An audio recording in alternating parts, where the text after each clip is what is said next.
What's up everyone, and welcome back to my channel. Let's dive into our first news. Mario Bautista is ready to make a statement in his upcoming fight against Umar at UFC 321. The fight is set to take place this Saturday, with the main card kicking off at 2 p.m. Eastern Time, since the event is happening in Abu Dhabi. During the first episode of UFC Embedded, Bautista opened up about his mindset going into the bout, and made it clear that he's looking for a big finish. He said he plans to go out there and try to finish Umar in the very first round. According to Bautista, that would be the perfect scenario. Get the job done early, take home some solid money, and enjoy a well-deserved meal afterward. Confident as ever, he ended his message with, "Umar, I'll see you over there, brother." However, not everyone in the MMA community seems to share his confidence. Some fans online mocked his comments, saying Bautista and finish don't belong in the same sentence. They pointed out that it's been a while since he stopped an opponent and doubted that he could pull it off against someone like Umar. One fan joked that Bautista talking about finishing a Nurmagomedov in the first round sounded more like a fantasy than a prediction. Another commented sarcastically that Bautista's idea of finishing is more about clinching and hugging by the end of the fight, rather than putting someone away. Still, Bautista isn't letting the criticism get to him. He's focused, motivated,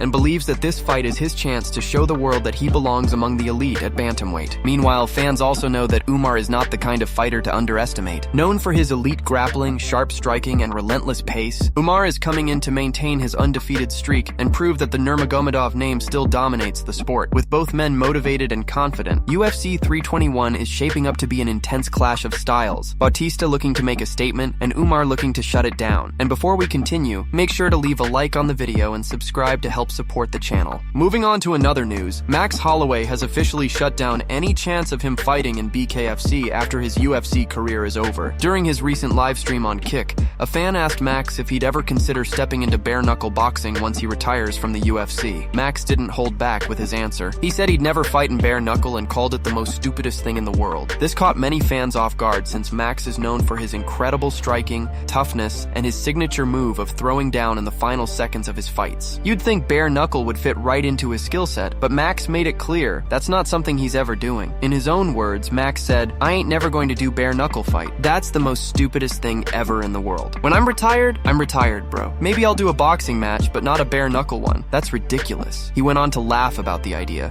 saying that people who compete in bare-knuckle or power slap are next-level crazy. He said, "People who do slap or bare-knuckle, bro, you guys are actually crazy. Like, the slap one is so nuts. Why would I just stand there and let someone slap me? That's crazy, bro." Despite his comments, some fans believe that BKFC could still throw a massive offer his way. The promotion has a history of paying big money to get former UFC fighters into their ring, and Max's star power would make him one of the biggest signings ever if he were to join. Still, Max doesn't seem tempted at all by the money. He made it clear that when he retires, he's done with MMA wars and wants to enjoy life outside the cage. While he did mention the idea of maybe doing a boxing match or two, it sounds like he's focused on leaving the fight game on his own terms. Whether it's about health, legacy, or simply walking away at the right time, Max seems at peace with the decision. For now, fans can expect him to keep lighting up the octagon, but once his UFC run ends, don't expect to see him throwing hands in bare knuckle, ever. Moving on to another news, Merab has decided to stay in the bantamweight division for at least 3 to 4 more fights before making the move up to featherweight. After his dominant win over Corey Sandhagen,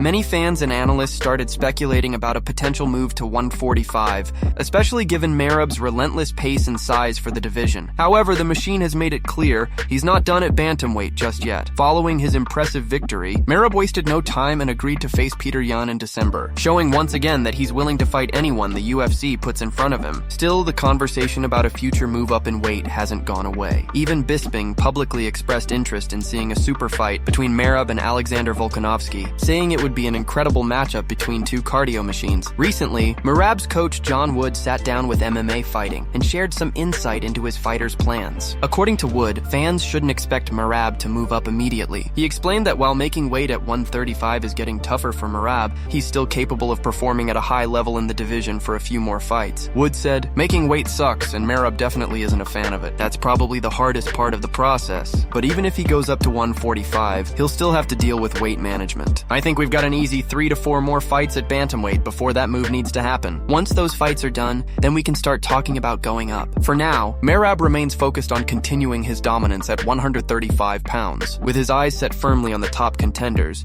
before eventually making the leap to featherweight. Moving on to another news, Alex Pereira's injury has finally been revealed by Mauricio Ruffy. After Alex's first fight with Magomed Ankalaev, many fans were convinced that he had gone into the bout dealing with an illness or an injury. At the time, nothing was confirmed, but the speculation never stopped. Fans noticed that Alex's movement seemed slightly off, and some believed it had something to do with his legs. It turns out they were right. In a recent interview with Ifiana, Mauricio Ruffy revealed that Alex actually entered that first fight with a cracked shin and could barely walk leading up to it. Ruffy said, "Now that everything's over, I can say it." He was fighting with a cracked shin in the first fight. His leg was so damaged he could barely move properly. He still went out there, fought through the pain, and gave everything he had. Even though he lost, he showed incredible toughness. Then in the rematch, he came back completely healthy and showed his true level. What makes this even more surprising is that despite the injury, Alex threw an incredible number of leg kicks in that first fight. Statistically, he landed 48 out of 55 attempted leg kicks, which made up the majority of his total strikes. Out of 78 significant strikes, 48 were leg kicks. Because of that, many fans assumed any injury he had must have been upper body related, as it seemed impossible for someone with a cracked shin to throw so many kicks. However, the recent revelation explains a lot. Not only was Alex dealing with a cracked shin, but he also confirmed later that he was battling an illness at the same time. He admitted that going into that first fight,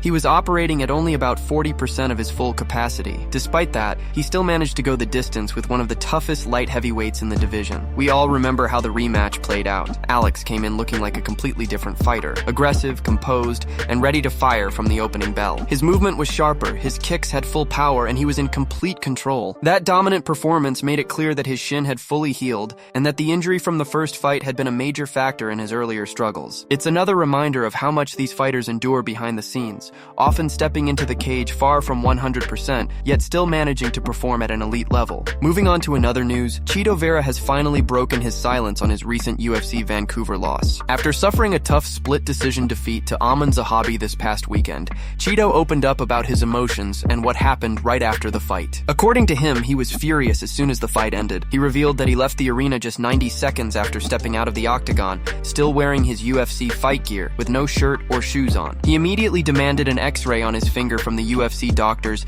before heading straight back to his hotel room. Chito admitted that he was angry and disappointed at first, but once he rewatched the fight, his perspective started to shift. He realized that Zahabi performed better than he initially thought, even though he still believes he did enough to win. Chito said that while he didn't get the official victory from the judges, the way he feels mentally and spiritually makes it seem like a win. He explained that he's trying to stay positive and use this experience as motivation moving forward. "Watching it yesterday, it was better than I thought," Chito said. "Maybe I don't have the momentum on the outside and the financial side, more sponsors, more opportunities, because that's what a win brings. But mentally and spiritually, the momentum feels like a win. So it's positive going forward." After Zahabi's victory, he wasted no time calling out Sean O'Malley, hoping to secure a big fight next. However, Chito doesn't believe that matchup will happen. He thinks Sean will be more interested in fighting someone ranked higher, like Corey Sandhagen, which makes more sense for his career right now. Chito shared his thoughts, saying, "I mean, Sean definitely hits harder. I don't know if Zahabi will wrestle him or clinch. He doesn't really do much of that. Yeah, it would probably be a good fight, but I don't think it will happen. I think Sean might want someone higher in the rankings, like Corey Sandhagen. That's the perfect time to do it. Two tall guys fighting for who's the tallest. It would actually be a fun fight and a much bigger one than Zahabi, but you never know with the UFC. If you get the chance, you take it." Even though the loss stung,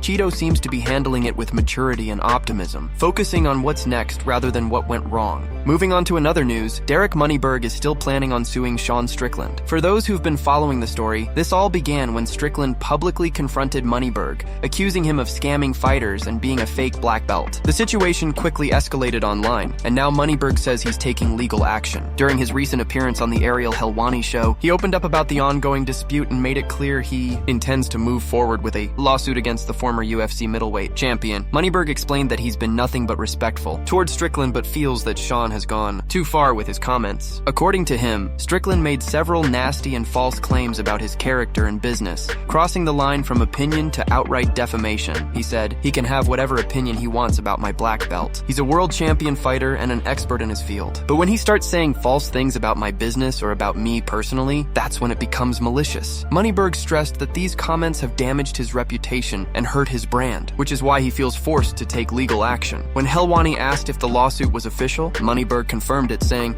"Yes, I'm suing him for defamation. I'll let my attorneys handle it, but it looks like I'll have to sue him." He added that the situation has become serious and that there's already a pending legal case. At one point, he even slipped up and said Strickland made a lot of very nasty things that are true that are false, which caused some laughter online. But the tension between the two is no joke. Helwani then asked whether a potential grappling or sparring sparring match between them could help settle things, but Moneyberg said those are two separate matters. He explained that the lawsuit would have to be resolved first before any kind of match could happen. "I think that would make sense," he said, adding that he was actually open to the idea of competing against Strickland if the legal issues were cleared up. Moneyberg mentioned that he had previously asked Strickland face-to-face if he'd like to do the match, but instead of agreeing, Sean allegedly continued spreading false claims and creating new lies. Moneyberg said he respects Strickland as a fighter and even has good relationships with many people around him, so he doesn't understand why things escalated to this point. Still, he believes it's gone too far to simply ignore. For those wondering about the fake black belt remarks, that's where the original conflict started. Strickland claimed that Moneyberg didn't earn his jiu-jitsu black belt legitimately, pointing out that he had never competed in major tournaments like the Mundials or ADCC. Moneyberg responded by saying, "I don't think ever in the history of jiu-jitsu someone has received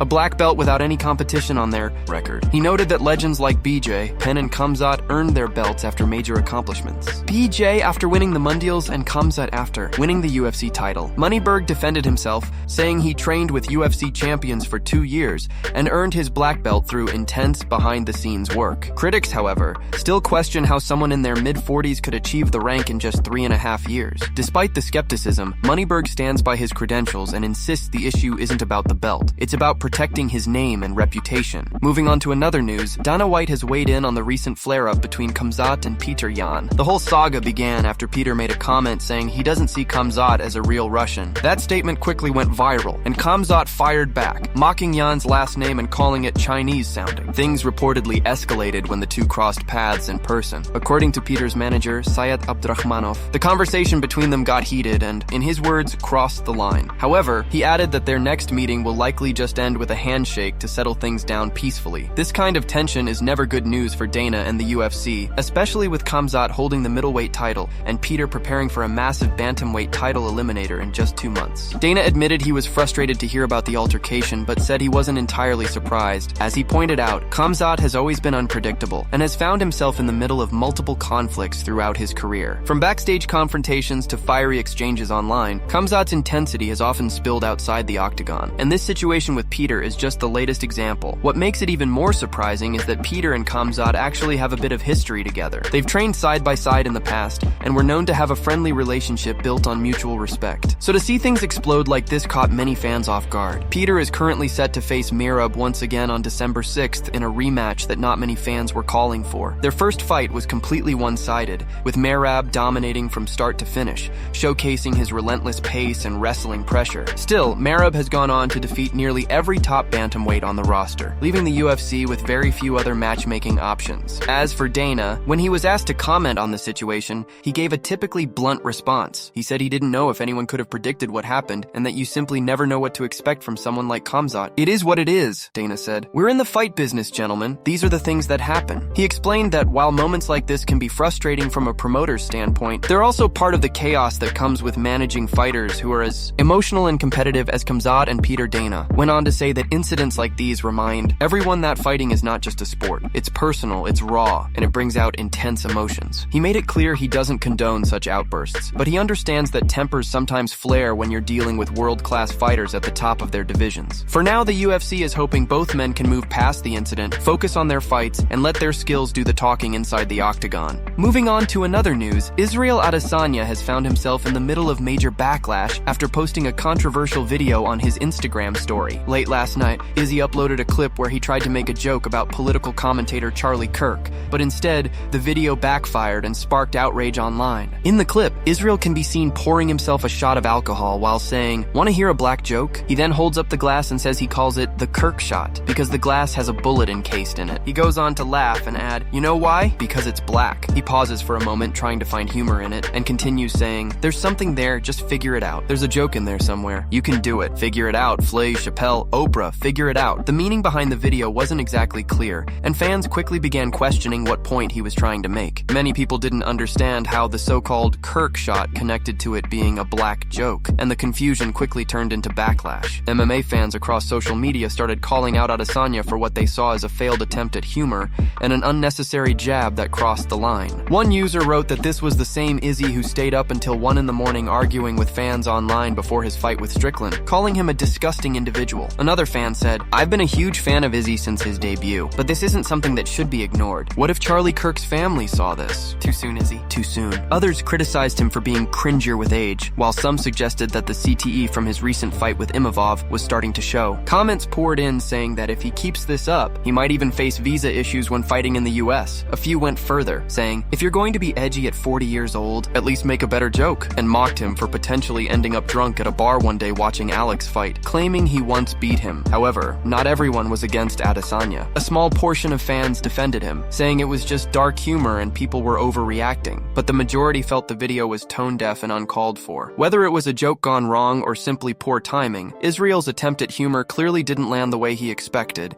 and now he's dealing with serious backlash across the MMA community. Moving on to another news, we're just 4 days away from one of the biggest fights of 2025, the heavyweight title showdown between Tom Aspinal and Gane. Predictions for this clash are split right down the middle. Some fans and analysts believe Gane's slick technical striking gives him a real chance, even though his recent win over Volkov didn't exactly blow people away. Volkov pressed him hard, showed different looks, and made it a completely different fight compared to their first encounter. Many fans even argued that Volkov actually won that fight on their scorecards. On the other hand, many pundits think Aspinal is simply levels above the Frenchman. According to them, there's no one in the heavyweight division right now who can truly touch him. That's exactly what former UFC champion Dominic Cruz discussed during his recent appearance on John and Nick's podcast. Cruz broke down why he believes Aspinal's fight IQ, composure, and complete skill set separate him from everyone else in the division. He emphasized that Gane's wrestling remains a major weakness, one that Aspinal will no doubt be eager to exploit once they step inside the octagon. Cruz was then asked a very interesting question. If you had to send one current UFC heavyweight into the cage to beat Tom Aspinal, to literally save someone's life, who would it be? Without hesitation, Cruz replied, only John Jones. He added that even then, he wasn't sure Jones would actually be able to do it. That in itself says a lot about how highly Cruz rates Aspinal's abilities. He went on to say it's amazing to think that there's nobody else who can threaten Aspinal,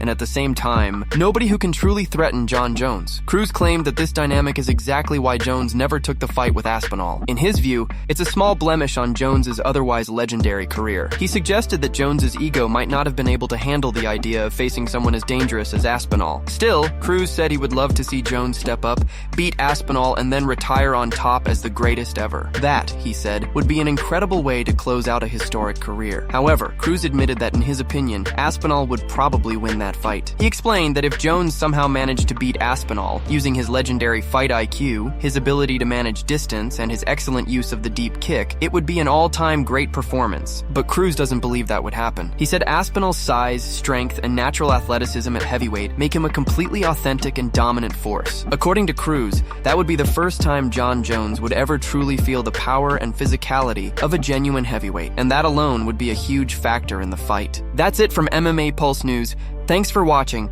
Don't forget to leave a like and subscribe for daily MMA news.